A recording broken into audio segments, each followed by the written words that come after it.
છે ને ગમે એવડો મોટો થઈ જાય પણ બાપનો બાપ ન બની શકે, પણ દીકરી છે ને થોડીક મોટી થાય એટલે બાપની માં બની જાય. જો કઈ રીતના દીકરી છે એ પોતાના પિતાને, પોતાના બાપને કહી શકે કે પપ્પા તમારે આમ નથી કરવાનું, પપ્પા તમારે આમ કરવાનું છે, પપ્પા તમે ખાધું કે નહીં, પપ્પા તમે દવા લીધી કે નહીં, પપ્પા તમે ધ્યાન રાખજો, પપ્પા તમારે આમ નથી કરવાનું, આમ કરવાનું છે. એવું જો હકથી કોઈ કહી શકે તો એ માત્ર ને માત્ર કોઈ વ્યક્તિને એની દીકરી કહી શકે.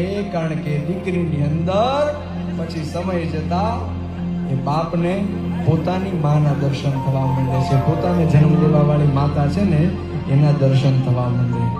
એટલે તેરી લાડકી મેં ઓ તેરી લાડકી મેં ઓ